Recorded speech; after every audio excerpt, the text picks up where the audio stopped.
할렐루야. 여러분 편안하셨지요? 이 방송을 듣고 계시는 우리 전국에 있는 사랑하는 주의 종들, 또 성도 여러분, 또 장로님들, 목사님들, 전 세계에 흩어져 있는 모든 주의 종들에게 또 하나님의 넘치는 은혜와 축복과 평강이 넘치시기를 소원합니다. 감사합니다.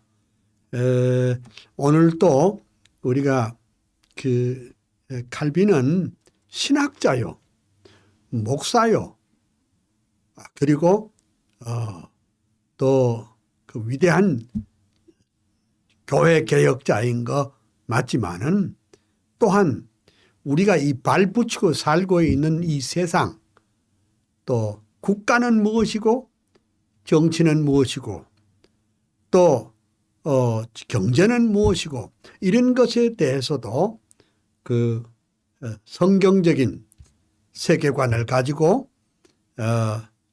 실제로 말도 하고 또 글도 쓰고 책도 저술하고 이런 것을 우리가 좀 배우고 있습니다.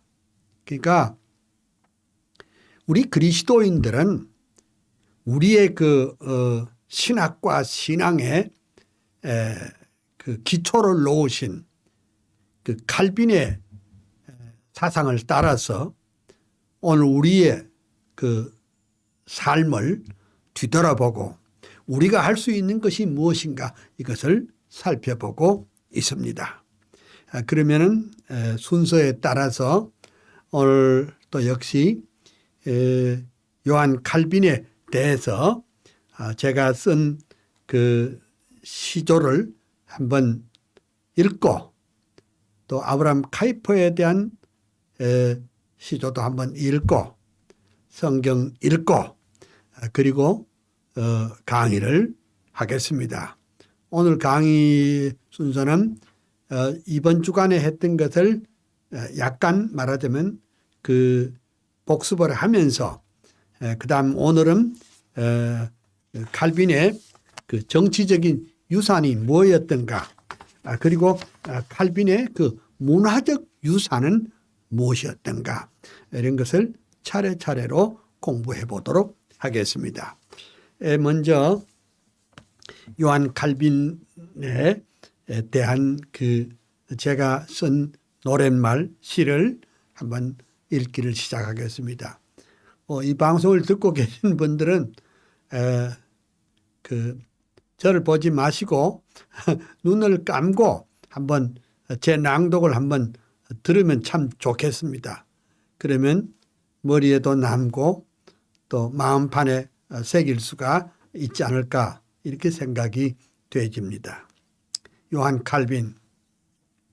불란서의 동북쪽에 노아연의 오랜 도시, 가톨릭의 집안에서 영명하게 태어나서 천재적인 어학실력 독서광의 칼빈 청년, 헬라어와 히브리어, 라틴어에 귀재되고 하나님의 말씀 안에 온전하게 붙들리어 교부신학, 인문학에 완전하게 통달하고 27 성경으로 기독교에 강요 쓰고 개혁신학, 개혁교회 주춧돌을 세웠도다. 제네바의 생피엘의 개혁교회 목사되어 27년 세월 동안 말씀 목회 진리 수호, 양떼들을 사랑하는 진실하신 목회자로 위대하신 강해 설교 교회 개혁 선봉되다. 꿈에 그린 제네바에 아카데미 세우시고 경건으로 학문으로 인물들을 키워내 주의 교회 개혁하고 제네바를 바꾸어서 성경 중심 운동으로 새 세계를 만들었다. 병약하신 육체에다 종합병원 요한 칼빈, 이단들과 자유주의 카톨릭의 공격에도 오직 성경, 오직 믿음, 오직 은혜 굳게 잡고 코람데오 코람데오 솔리데오 글로리아, 위대하신 목회자로 주석가로 교의학자, 설교가로 저술가로 행정가로 헌신하여 열정기도 겸손으로 주의 교회 세우시고 하나님의 주권 파수 일관하던 개혁자여 500년의 역사 따라 개혁 사상 이룩해서 그의 사상 그의 불꽃 예수 사람 요한 칼빈, 한국교회 개혁교회 청교도의 신앙 따라 하나님의 말씀 중심 교회 중심 전통이여 개혁주의 사상으로 정통 교회 세우면서 영혼 구원 진리 파수 개혁 신앙 보루되어 예수 한국 복음 통일 민족 구원 완수해서 칼빈주의 사상으로 세계 선교 이룩하세. 아멘. 참 감사합니다.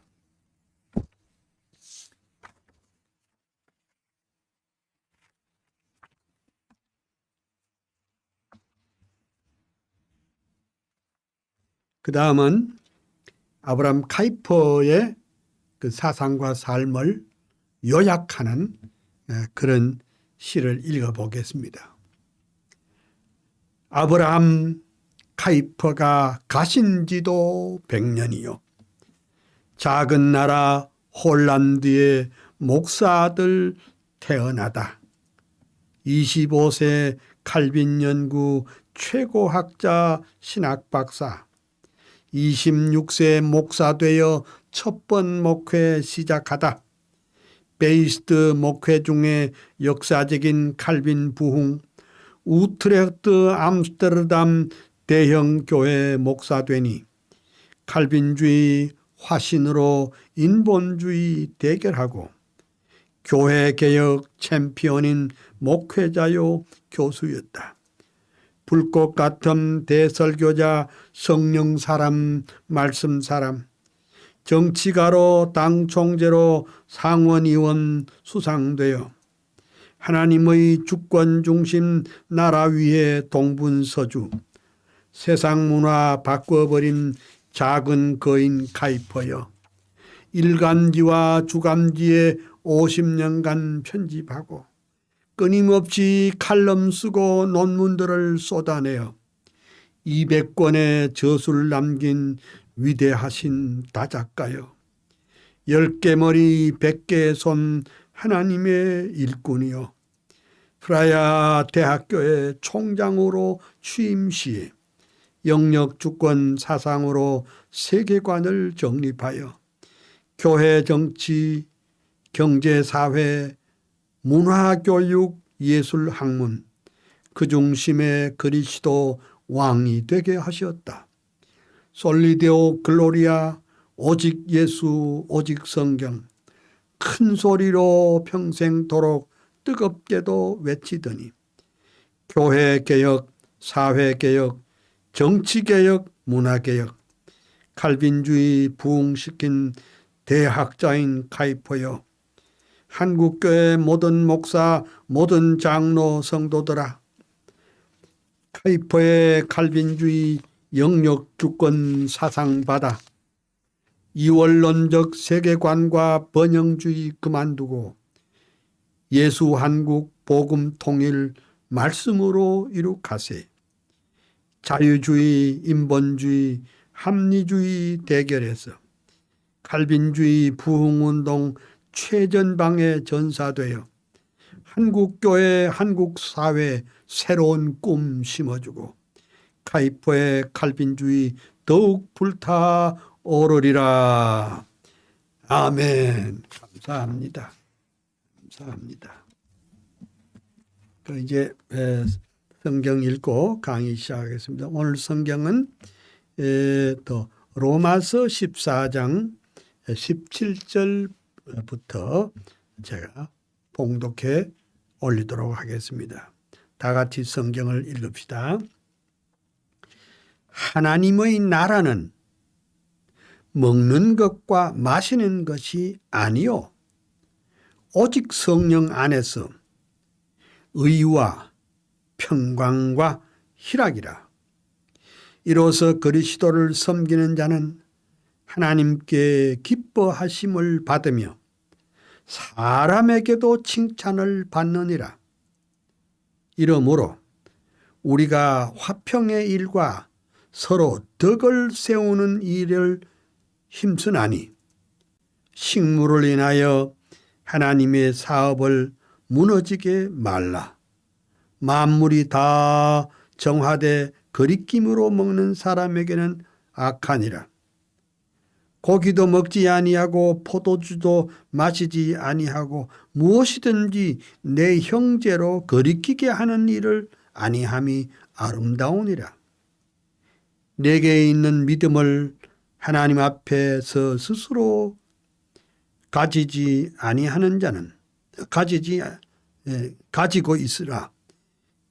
자기의 옳다 하는 바로 자기를 책하지 아니하는 자는 복이 있도다. 의심하고 먹는 자는 정죄 되었나니 이는 믿음으로 쫓아 하지 아니한 연고라. 믿음으로 쫓아 하지 아니하는 모든 것이 죄니라. 마지막 절까지 읽었습니다. 감사합니다. 이제 이번 주간에 했던 것을 다시 한번 잠시 회고를 하면, 칼빈은 신학자요, 목사요, 종교개혁가이지만은 또한 정치나 경제나 사회나 문화에 대한 것도 관심을 가졌습니다.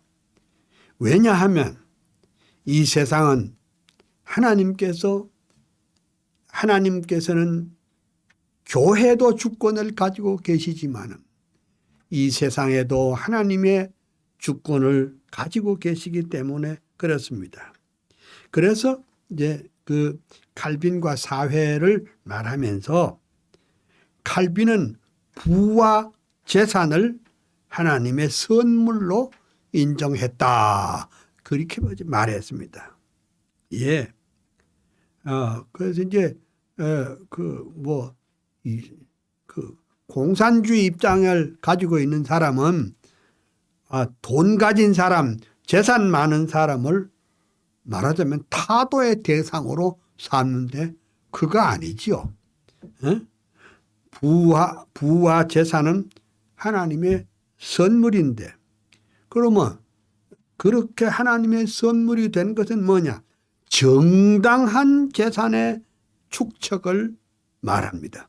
정당한 재산을 모아가지고 공익을 위해서 쓰고 공헌하는 것은 정말 아름답습니다. 그래서 칼빈은 사유재산을 인정을 하고 정당한 이자를 또 인정을 하고 그 다음에 산업을 장려했습니다. 그렇지만은 칼빈은 부당한 재산 증식과 고리대금은 반대하고 가난한 사람에 대해서 부자는 그 자기의 가진 것을 구제하고 나누어 줘야 할 것을 강조를 했습니다.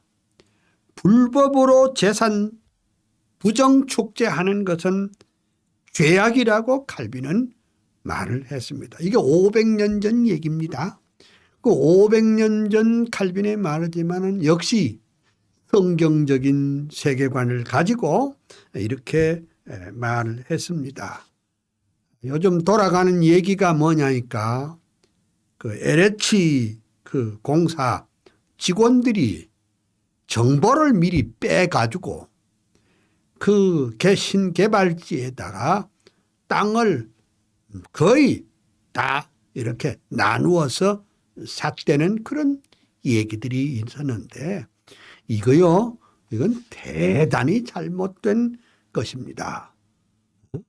그 쥐꼬리만한 권세를 이용하거나 또는 정보를 빼가지고 부당하게 재산을 축적하는 것은 이 세상에도 그 법에도 나쁜 짓이지만은 우리 그리스도인은 이 성경적인 세계관을 가진 사람은 그렇게 하면 안 된다, 이렇게 말했습니다. 그래서 어제 잠깐 그 메르켈 총리에 대해서 제가 말했는데 다시 반복은 하지 않겠고요. 그리고 그 칼빈은 생각하기를 모든 사람은 자기가 가지고 있는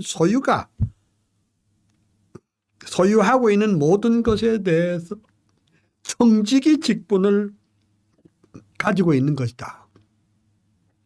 청지기가 뭐요? 관리자입니다. 우리는 이 세상에 아무것도 가지고 나온 것이 없고 아무것도 가지고 갈 것도 없는데 다만 우리에게 가진 것은 이것은 청직으로서 정직하게 잘 관리해야 될 책임이 있다, 그렇게 말했습니다. 또 칼빈은 이게 탐욕적인 재산 증식만을 하는 그 자본주의적인 그런 거 반대하고 또 혁명적으로 이렇게 그 사회 구조를 그렇게 그런 식으로 바꾸는 것에 대해서 사회주의적인 그런 것에 대해서도 반대를 했습니다. 그러면 칼빈이 생각했던 게 뭐냐? 결국은 하나에서 10가지가 다 성경적이다, 다 비블리칼했다, 그렇게 볼 수 있습니다. 그래서 칼빈은 특별히 그 가난한 자에 대해서 도와주고 또 가난한 자를 그렇게 말로 그렇게 한 것이 아니라 실제로 각국에서 온 피난민들을 그렇게 보살피고 그 자기 봉급에서 자기 먹는 것 외에는 전부 가난한 사람들을 위해서 일을 했다, 그렇게 볼 수 있고, 그러니까 그냥 종교개혁자가 그냥 어느 날 나타나서 이렇게 부르짖은 게 아니고 그 부르짖은 만큼 성경대로 체계를 만들고 성경대로 그대로 살았습니다. 그래서 그는 우리의 지도자가 되고 우리의 롤 모델이 됐다. 그 다음에 칼빈은 성공적으로 교회 개혁을 했지만은 또 법과 정치에 대해서도 능력이 있었습니다. 그래서 당대 제네바의 법을 제정하고 정치 제도에도 폭넓은 영향을 끼쳤다. 그래서 칼빈의 사상은 근대 정치 사상에도 직접 또는 간접으로 영향을 미쳤다. 그래서 이제 칼빈이 생각했는 그때 당시에 로마 캐토릭 교회, 그 교황권에 대해서 신랄하게 비판하고 교황을 가르쳐서 안티크라이스트, 적그리스도라, 이렇게 표현을 했고, 또 제세라파와 같이 저희들끼리만 말하자면 세상을 이렇게 등지고 그렇게 하는 극단주의자들도 경고를 했습니다. 그래서 이제 어제 내가 말 못한 거 하나 있어요. 이게 웨스트민스터 신앙 고백에 칼빈의 신학을 따라서 Pope is Antichrist, 교황은 적그리스도라, 이렇게 분명히 1648년부터 1910년대에 그래 다 돼 있는데 이게 뭐 또 1910년대에 놓으면 다종교와의 뭐 화합을 한다는 그런 측면에서 그걸 바꿔버렸어요. 애매모호하게. 그래서 지금 에큐메니칼 운동은 로마 캐토릭이 주동이 돼 가지고 모든 교회는 막 하나다. 그러니까 카톨릭이나 프로테스탄은 꼭 같다.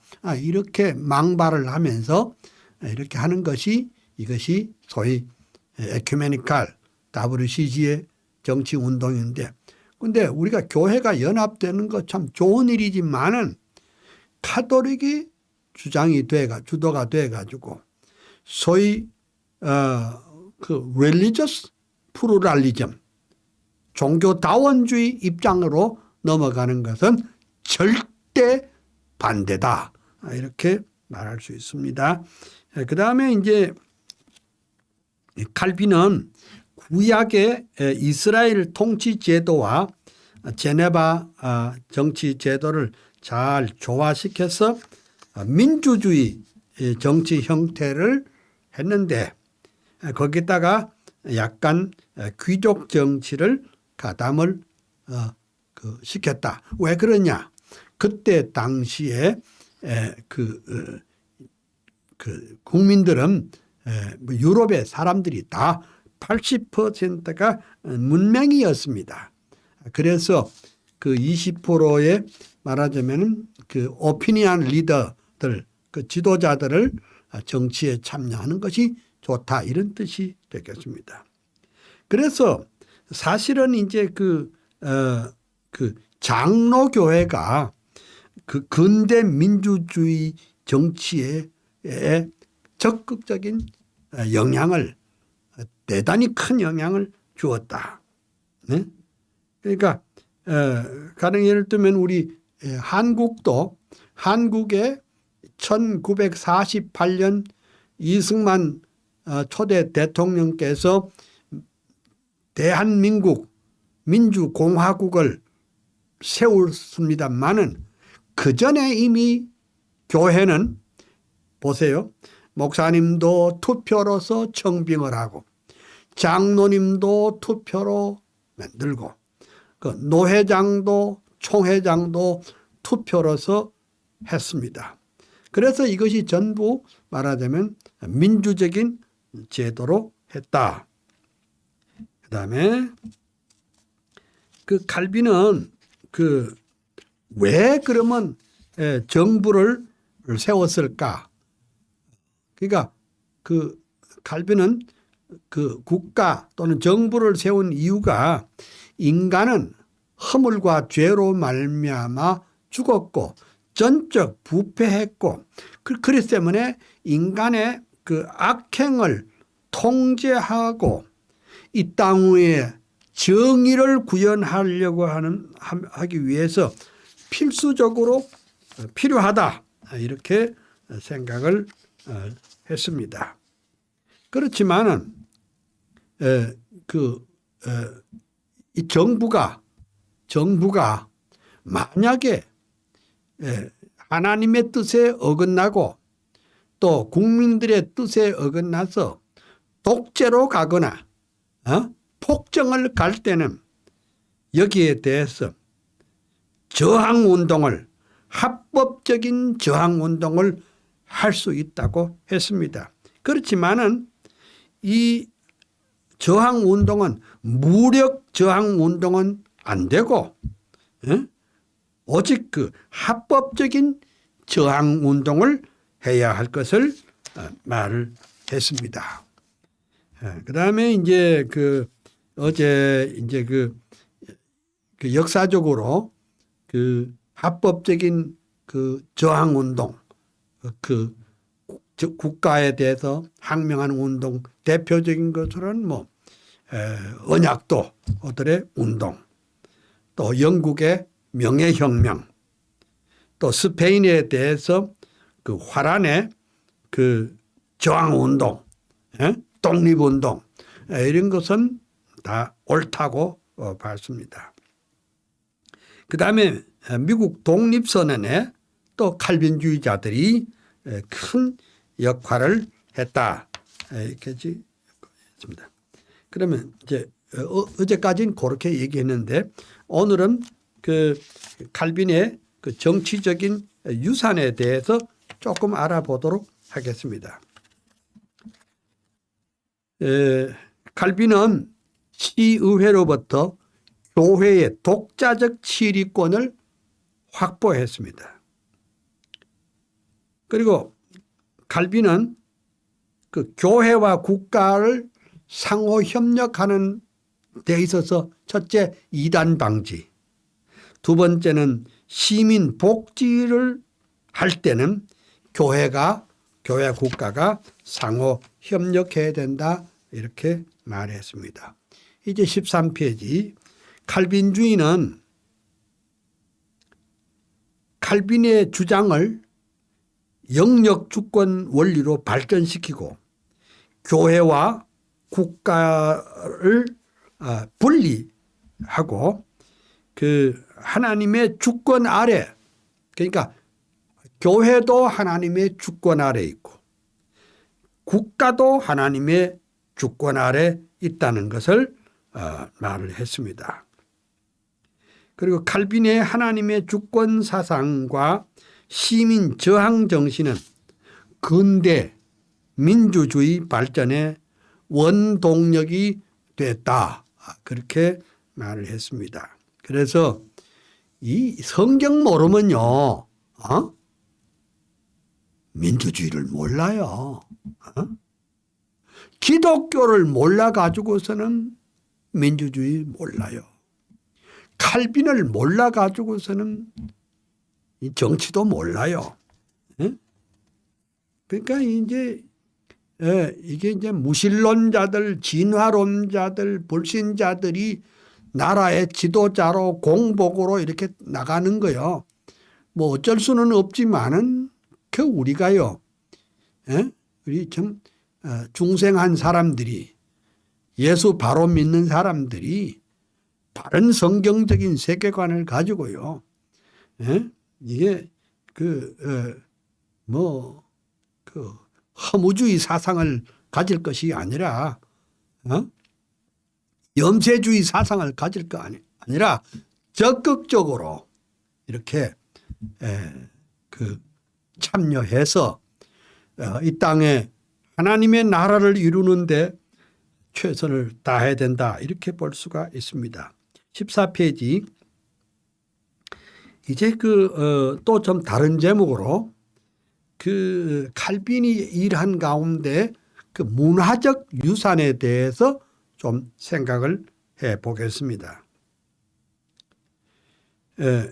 칼빈은 그 오직 은혜 솔라 그라티아에 의한 또 칭의 교리, 칭의라고 하는 것은 justification by faith, 믿음으로 의롭게 되는 교리, justification by faith, 칭의 교리를 강조했지만은 동시에 우리 경건한 삶의 훈련을 강조해서 이 땅에 살아가면서 소위 성화의 교리도 중요하게 생각합니다. 성화의 교리, sanctification, 성화, 그러니까 우리가 그 성령으로 말씀과 성령으로 거듭났지만은 그것으로 끝나는 것이 아니라 우리가 구원의 영화에 이를 때까지 조금씩 날마다 성화의 삶을 살아가야 하는 것입니다. 그 성화의 삶을 살아가는 과정에서 우리는 어떻게 하느냐? 우리도 역시 하나님 앞에 우리가 섰다는 그런 신전의식을 가지고 날마다 하나님께 더 가까이 가야 할 것입니다. 시편 73편 28절에 하나님께 가까이 함이 내게 복이라 그렇게 말했습니다. 여러분, 복은 뭐 물질적인 복만 말하는 것이 아니라 복 중에 최고의 복이 뭐냐? 하나님께 가까이 가는 것이 최고의 복인 줄 믿습니다. 자, 칼빈은 생각을 이렇게 했습니다. 하나님의 은혜로 구원받아 거룩한 백성이 됐다면, 거룩한 백성이 뭐요? 성도 아닙니까? 성도가 뭐요? 크리스찬 아닙니까? 하나님의 거저 주시는 은혜로 구원받아 하나님의 백성이 됐으면 그리스도인으로서 자유와 감사함으로 모든 영역에 하나님의 율법과 주권적인 뜻을 따라서 살아야 하는 것입니다. 그래서 나중에 그 아브라함 카이퍼가 이 문화적인 부분을 더 크게 확장시켜서 말한 것은 맞지만은 칼빈과 카이퍼가 전혀 다르지 않다 하는 것을 여러분에게 말씀드릴 수가 있습니다.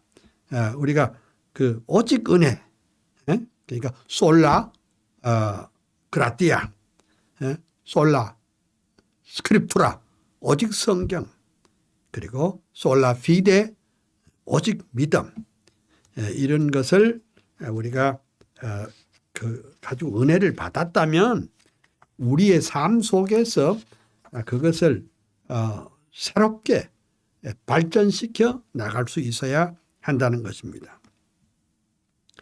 그리고 이제 15페이지에 그 칼빈은 주장하기를 인간의 모든 행위는 하나님의 소명에 대한 신앙의 응답으로서 항상 하나님의 뜻에 일치하게 수행해야 한다. 그렇게 말했습니다. 여러분, 사실 인간은 이 세상에 무슨 일을 하든지 다 하나님의 소명인 겁니다. 소명. 버루프.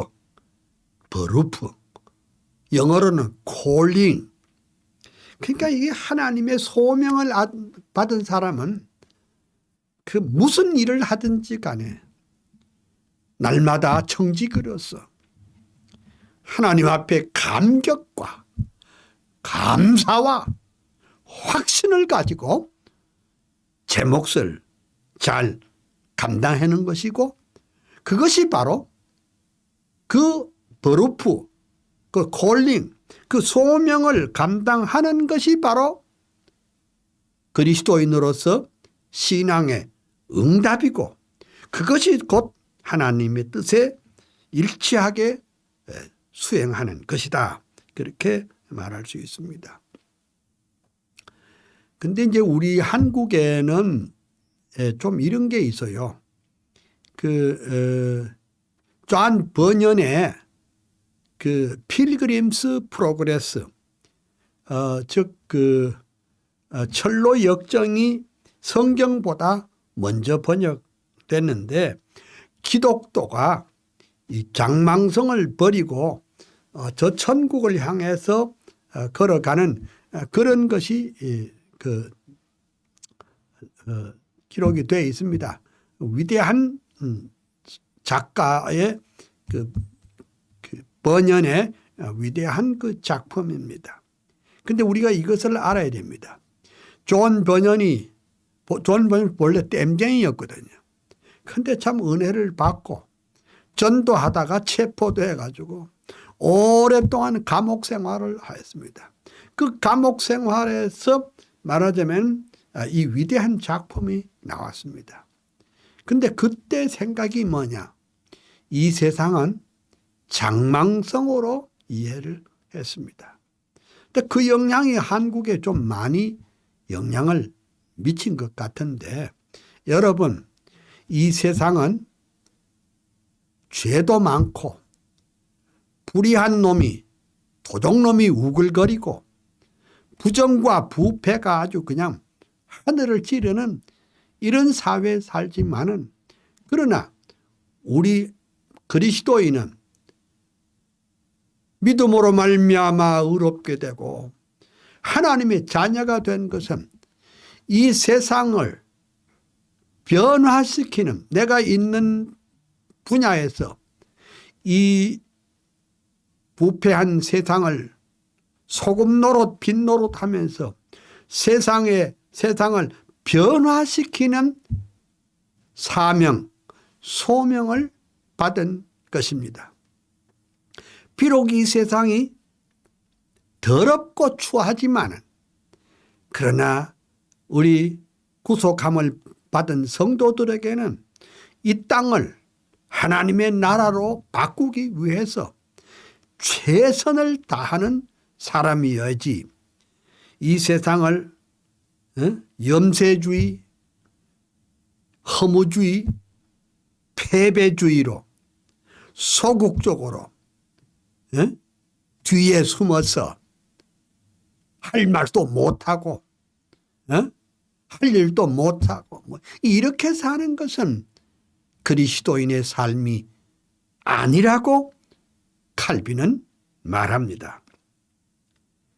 그러니까 이제 칼빈은 우리는 참 그 땅 위에 발붙이고 살지만은 우리는 영원한 하늘에 소망 두고 사는, 말하자면 이중국적자인 것이 사실입니다. 대한민국 주민등록증을 가지고 있지만은 하늘의 시민권을 가지고 있는 것이 우리들입니다.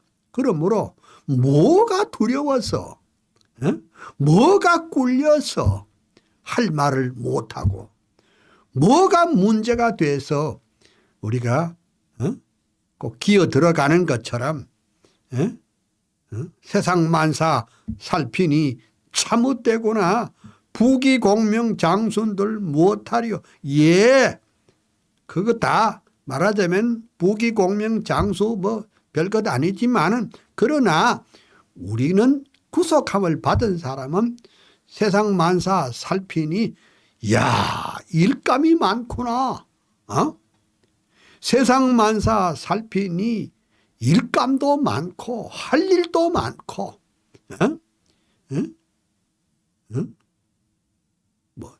요새 세상 만사 살피니 부귀공명 장승들 뭐야. 나는 그렇게 생각해. 돈 많으면 좋잖아요. 돈 가지고 이웃을 도울 수 있고 선교사도 도울 수 있고 교회 건축 헌금도 할 수 있고 장학금도 지불할 수 있고 얼마나 좋아요. 그러니까 약자의 변명을 허무주의와 패배주의와 염세주의로 그렇게 살아갈 것이 아니라 적극적으로 주의 나라와 복음을 위해서 일할 수 있는 우리들이 돼야 할 것입니다. 자, 그런데 칼빈은 이러한 신학적인 배경 속에 그는 인문주의를 배웠고, 이제 예를 들면 이제 칼빈은 대학에서 인문학을 배웠고 또 법학을 또 배웠습니다. 그리고 칼빈이 제일 잘한 가운데 뭘 수사학을 잘했습니다. 수사학을 레토릭이라고 그럽니다. 레토릭. 수사학이 뭐냐? 수사학이라고 하는 것은 말과 글을 논리적으로 해서 상대를 설복시키는 기술이 수사학입니다. 수사학을 모르는 사람이 또 목사가 되면 말이 논리가 없어요. 수사학을 모르는 사람이 무슨 교사가 된다 하면 글을 못 써요. 수사학을 공부해야 말과 글을 논리적으로 상대를 설득할 수가 있습니다. 칼빈은 27살 나이에 위대한 걸작 기독교 강요를 출판하기에 이르렀습니다. 근데 사실은 27의 기독교 강요를 출판하기는 했지만은 어때요? 25살부터 이게 기독교 강요를 쓰기 시작했습니다. 고난받는 그 복음주의자들을 대변해 하고 또 박해하는 그 국왕에게 이걸 변증하기 위해서 이렇게 썼습니다. 그 내용은 뭐 이래요. 십계명, 사도신경, 주기도문 이런 그 기초적인 그것을 확대해 가지고 성경을 깊이 말하자면 연구해서 이렇게 조직화한 겁니다. 그게 뭐 학문이라는 것은 분석도 해야 되지만 조직을 잘 해야 되지 않습니까? 칼빈은 말하자면 조직가입니다. 그러면 25살 먹은 청년이 뭐 우리가 다 자녀들을 키워보지만은 25살 먹은 놈 아직도 뭐 엄마 밥 줘 하는 이런 수준인데 어떻게 해서 칼빈은 그렇게 위대한 일을 하실 수가 있었을까? 4가지를 잘했습니다. 첫째, 하나님의 말씀에 완전히 포로가 됐습니다. 칼빈은 청년부 그러니까 그때 당시 이제 인문학을 공부했지만은 그 인문학 성경이 핵심이었습니다. 성경을 깊이 있게 탐독했습니다. 그다음 두 번째가 뭐냐? 칼빈은 어학의 천재였습니다. 히브리어, 헬라어, 라틴어의 당대 최고봉이었습니다. 예. 그러니까 칼빈은 고전어학자입니다. 성경어학자입니다. 특별히 라틴어는 아야 불어보담도 모국어인 불어보담도 훨씬 잘했습니다. 그래서 기독교 강요가 처음에는 뭘로 쓰여지느냐? 라틴어로 쓰여졌습니다.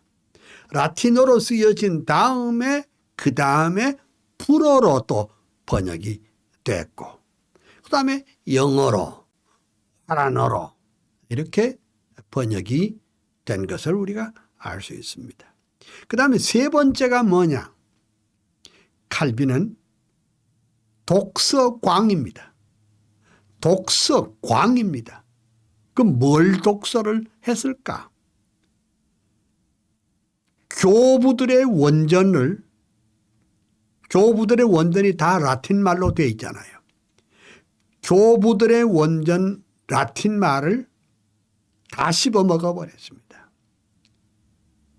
예를 들면 저스틴 마르터, 아다나시우스, 암브로스, 크리소스톰, 어거스틴 이런 교부들의 원전을 다 탐독을 했습니다. 야, 그 이제 여러분 있잖아요.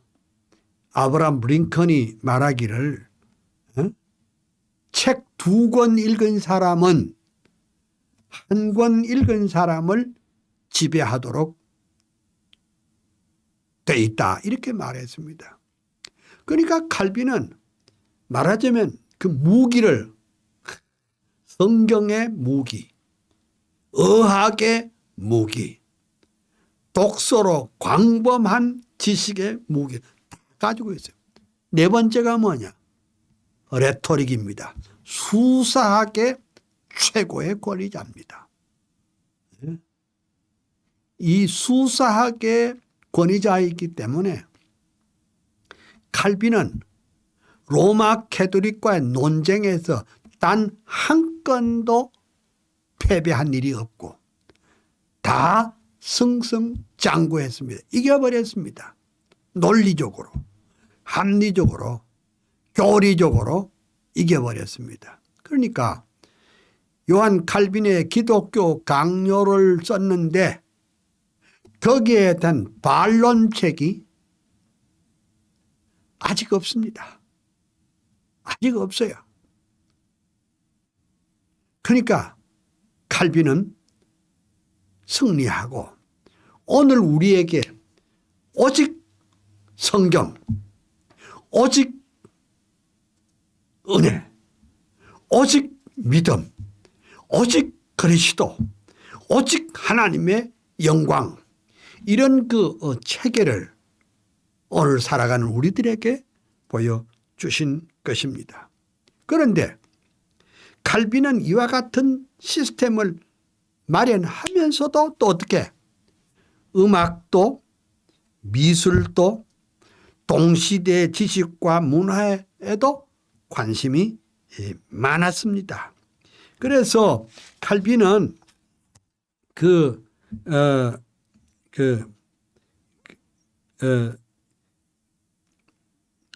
신앙 따로 문화 따로가 아니라 칼빈은 이러한 철저한 그 신학과 신앙의 바탕 위에서 모든 문화를 이해하려고 했습니다. 그 다음 16페이지. 그 하나님의 절대 주권의 원리를 따라서 소위 복음과 문화의 이원론적인 분리는 있을 수 없다 그랬습니다. 여러분, 복음은 문화를 바꿀 수가 있습니다.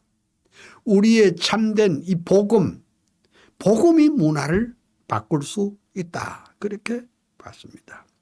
그런데 그러면 복음이 뭐냐? 복음이란 글자 그대로 풀이하면은 뭐예요? 기쁜 소식이 아닙니까? 그럼 뭐가 기쁜 소식인데? 에? 하나님께서 인간의 자기 힘으로는 구속함을 받을 수 없음을 아시고, 그러니까 하나님께서 단독으로 구원의 프로그램, 구원의 프로젝트, 구원의 매뉴얼을 만들었습니다. 그 구원의 매뉴얼이 뭘까? 자기 아들을 성육신하게 해야 되겠다는 하나님의 이 위대한 구속의 대드라마입니다. 그래서 선지자들을 통해서 장차 메시아가 온다, 메시아가 온다 예언을 했고, 때가 이름에 하나님께서 아들 예수 그리스도를 세상에 성육신 하도록 하셔서 하나님의 나라의 복음을 증거하게 하시고, 그가 십자가에 못 박히고 그리고 죽으셨다가 3일 만에 부활하신 것입니다.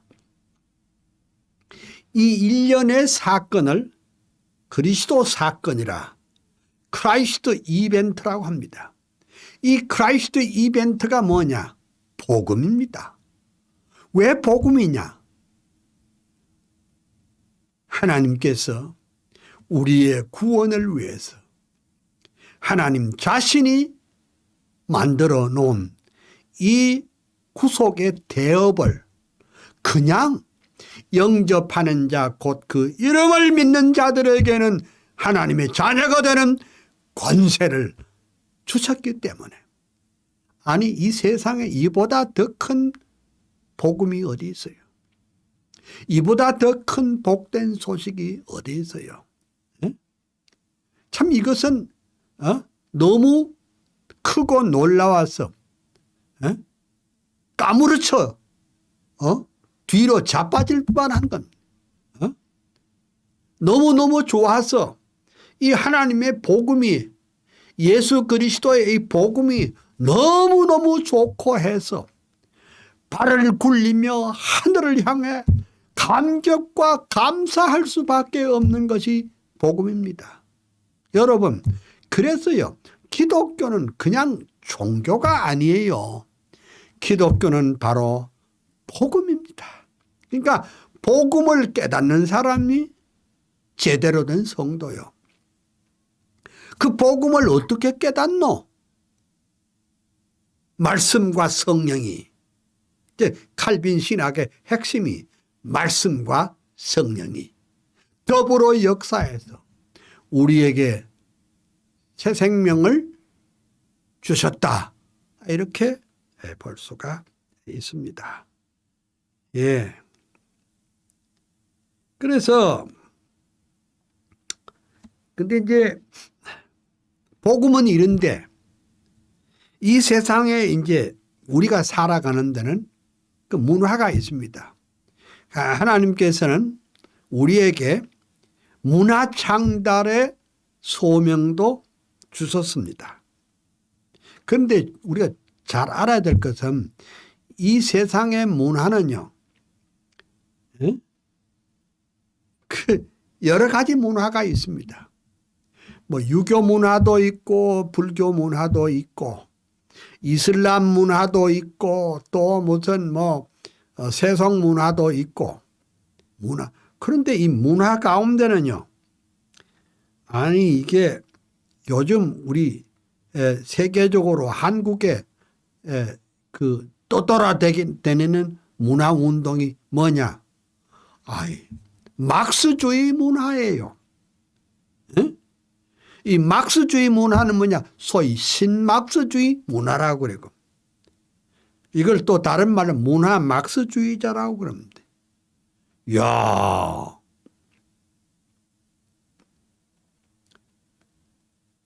그러니까 칼 막스가 그 이제 그 유물론의 사상에 기초해서 이렇게 이제 막시주를 만들었는데 이게 이제 사실은 이제 그 막스주의가 공산주의로 이제 발전됐잖아요.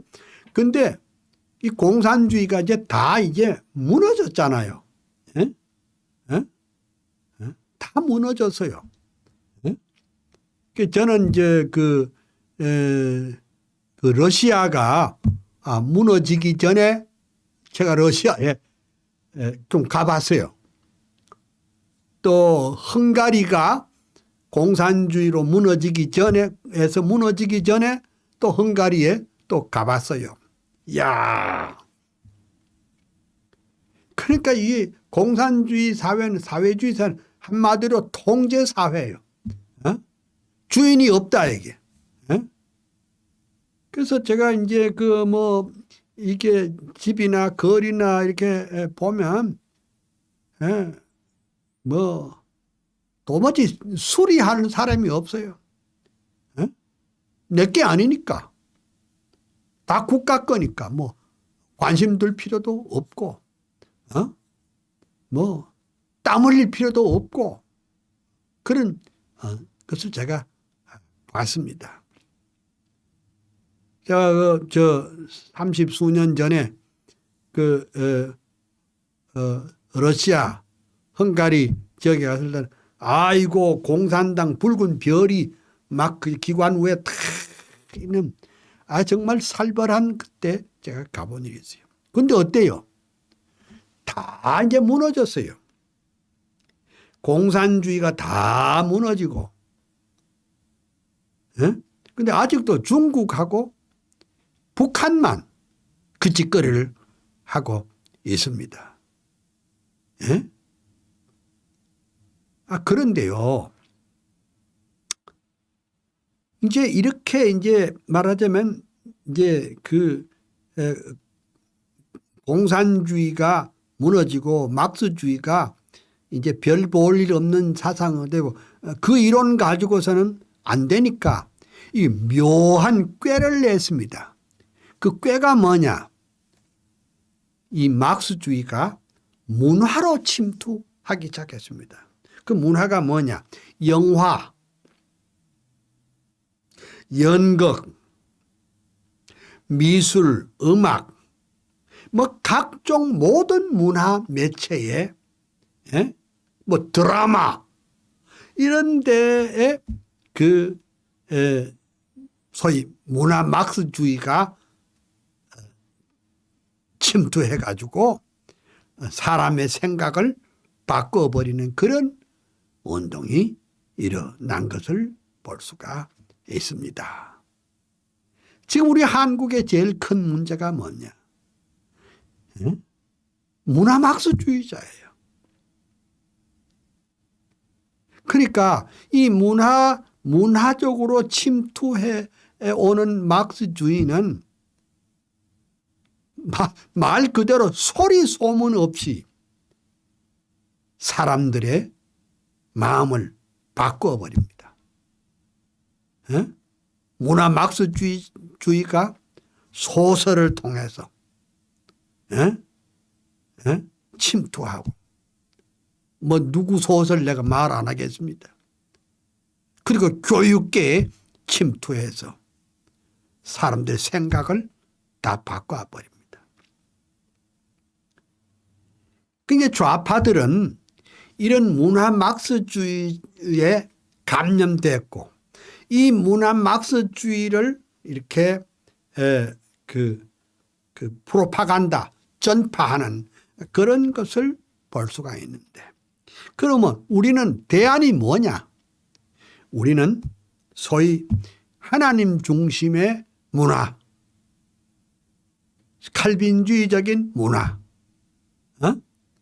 그 건강한 하나님 중심한 문화를 꽃피워야 될 것입니다.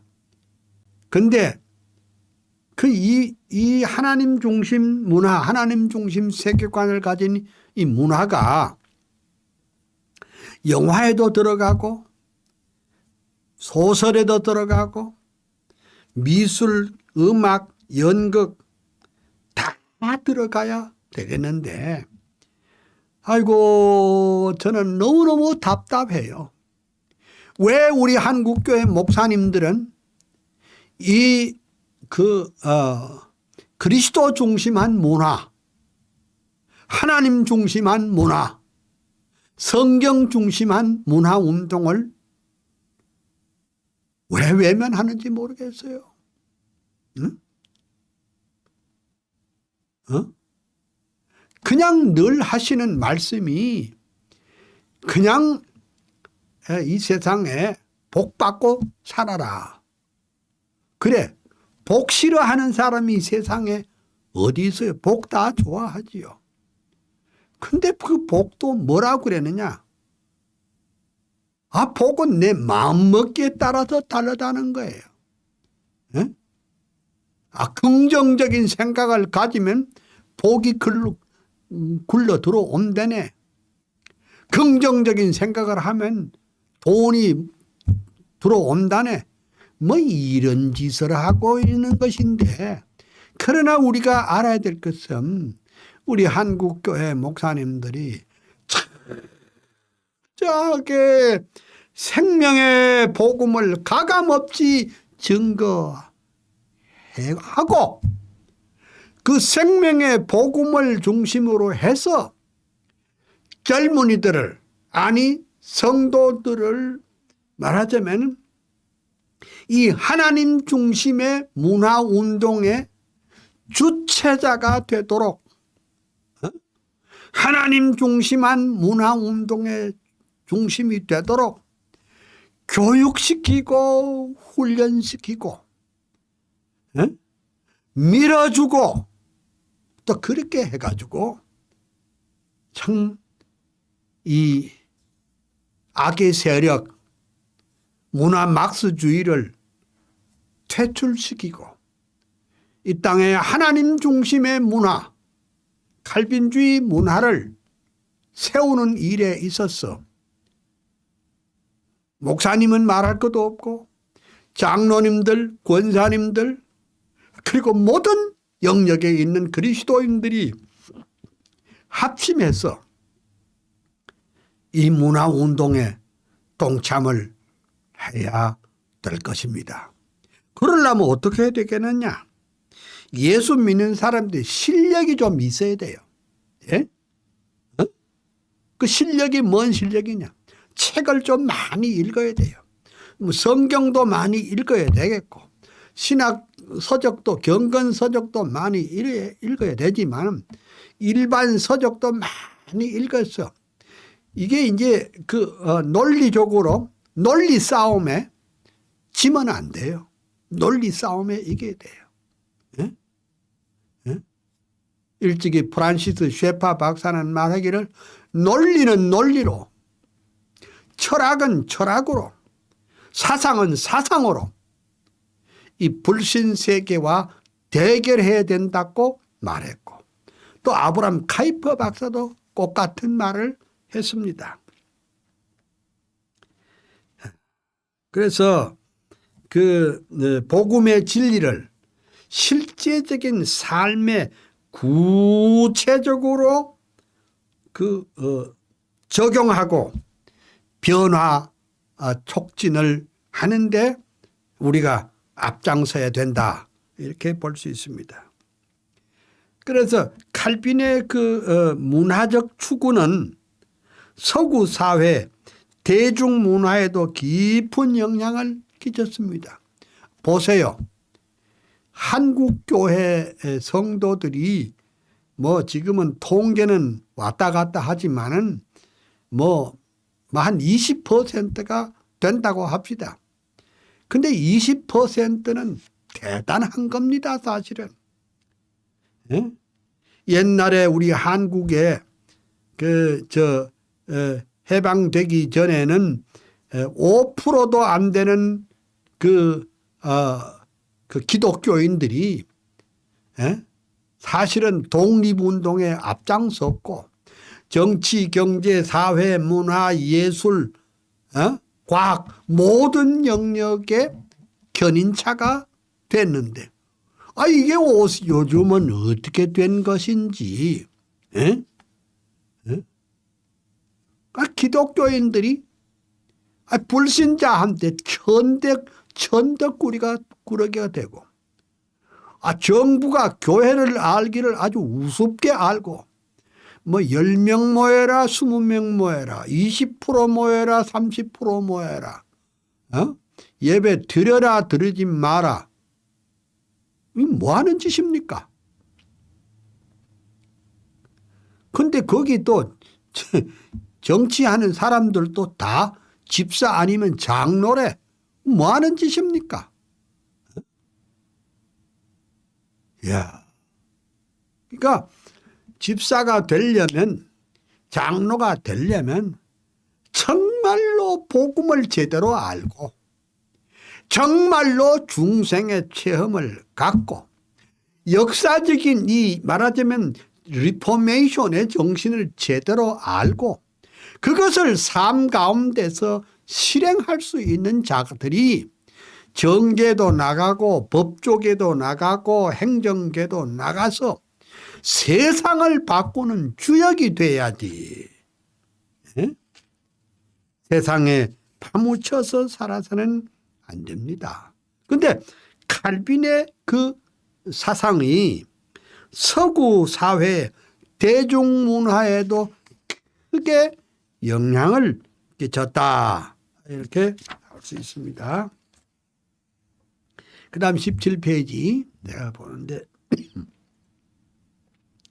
칼빈은 그 프랑스어의 근대화에도 결정적인 역할을 했습니다. 칼빈은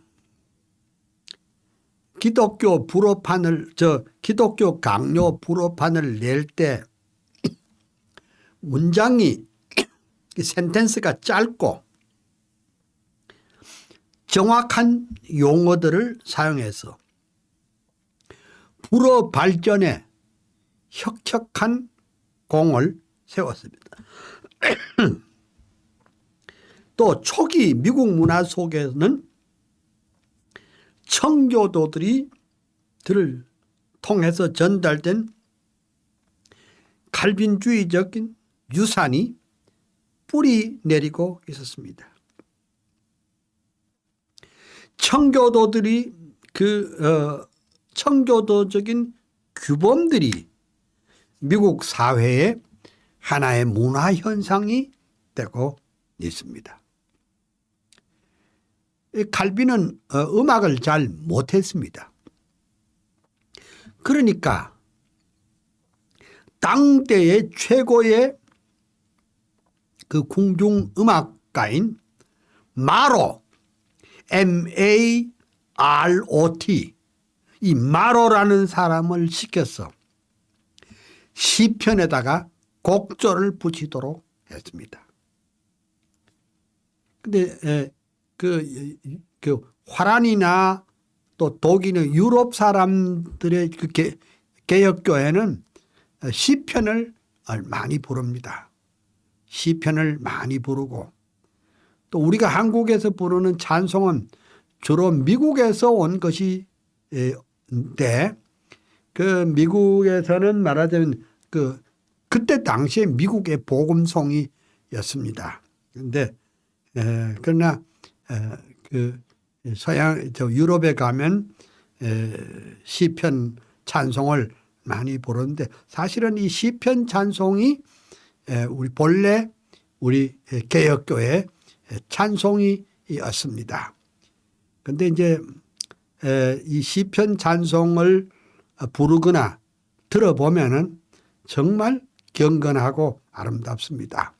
왜냐하면 그 시편은 그 성경의 찬송입니다. 그렇죠? 그러니까 성경적 찬송은 사실은 시편이라 이렇게 볼 수가 있습니다.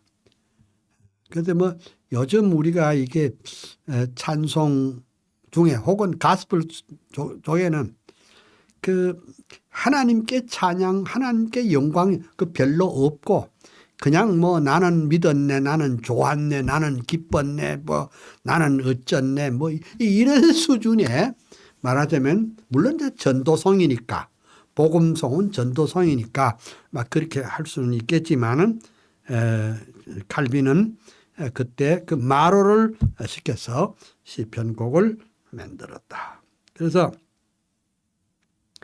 그 우리 기독교인들은 그 하나님 중심의 문화 창달을 위해서 우리가 승부를 걸어야 된다 이렇게 말하고 싶고 그래서 우리는 이 놀란 구원의 은혜와 축복을 기쁨을 그냥 누리는 것으로만 다할 것이 아니라 구원의 기쁨과 은혜를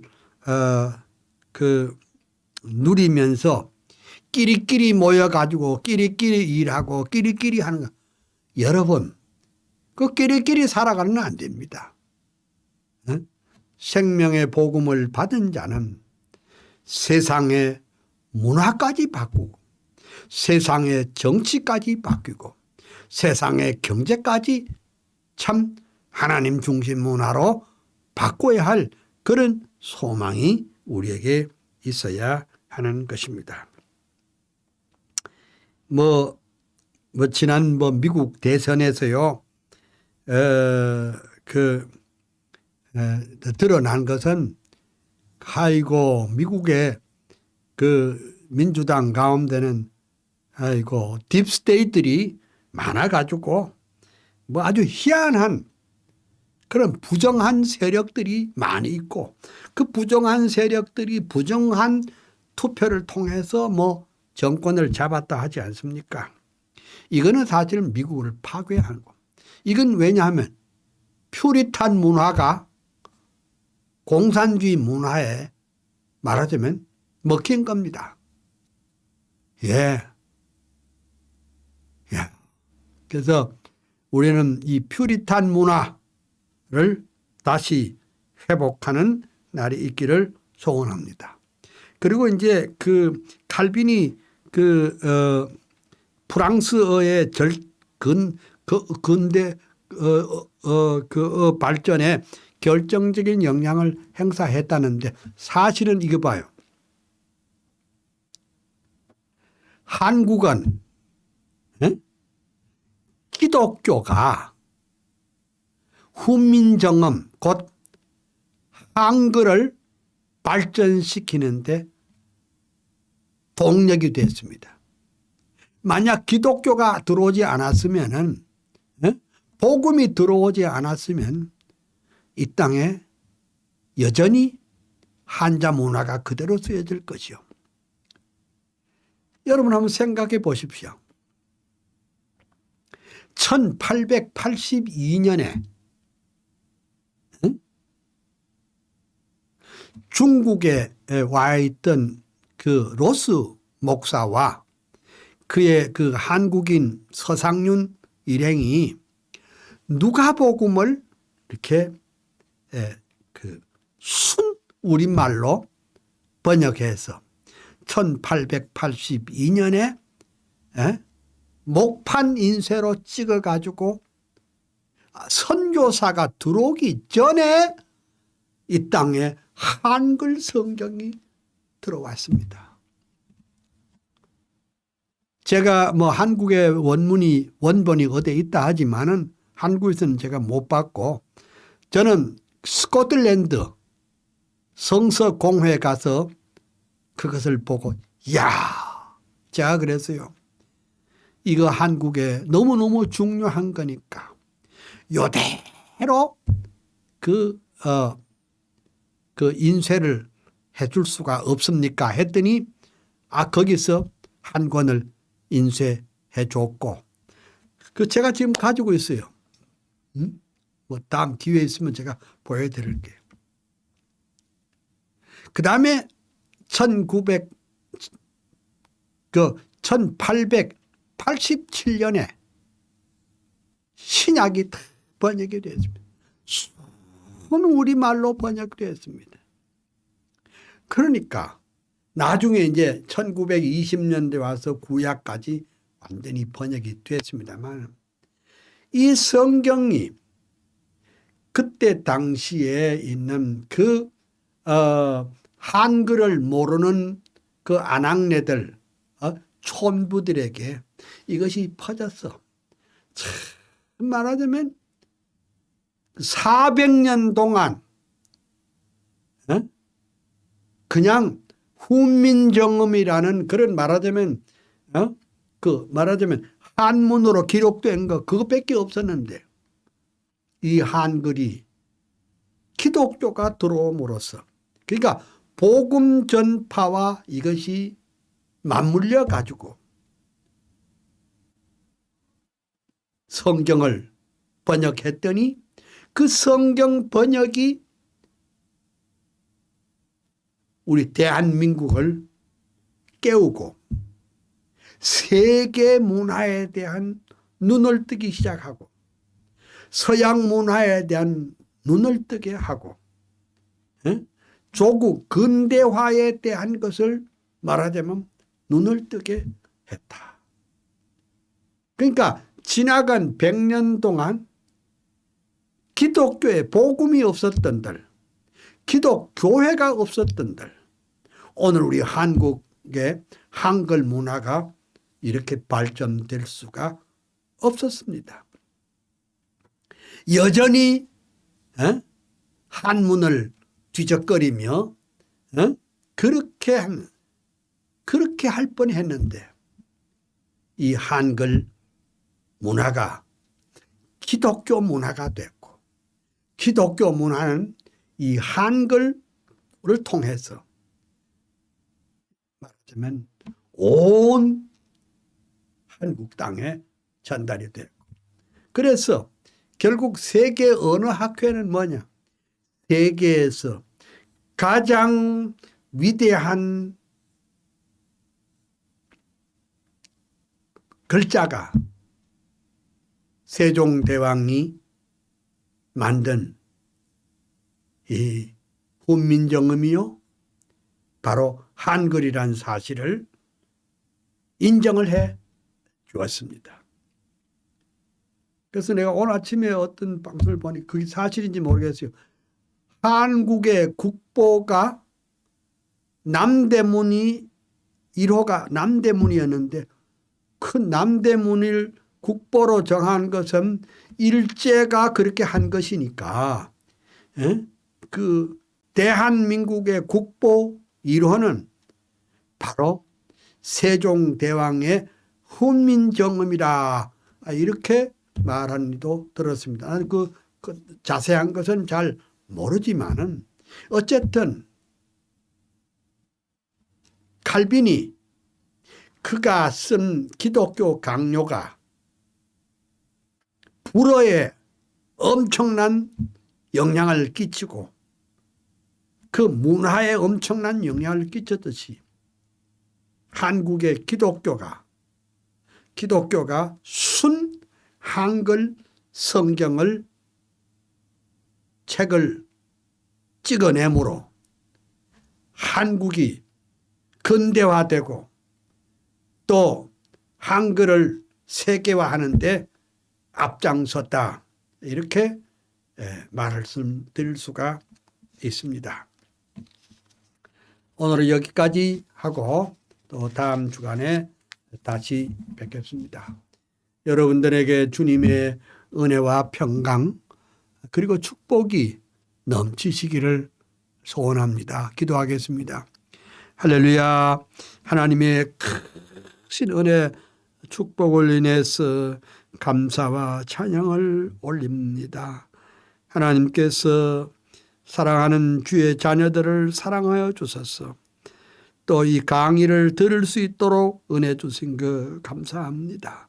원하옵건대 이 강의를 듣는 사람들이 어떤 목적으로 듣든지 간에 어떤 분은 앞으로 교육자가 되기를 원하고 어떤 사람은 장로가 되기를 원하고 어떤 사람은 권사가 되기를 원하고 어떤 사람은 선교사가 되기를 원할지라도 하나님께서 저들에게 은혜와 복을 더해 주셔서 잘 배우게 해 주시고 또 잘 배워서 세상 문화를 바꾸어서 그리스도 중심의 문화로 바꾸는 일에 총력을 기울일 수 있도록 주여 함께하여 주옵소서. 이 모든 말씀을 우리 주 예수 그리스도의 이름으로 감사하옵고 기도합니다. 아멘. 감사합니다.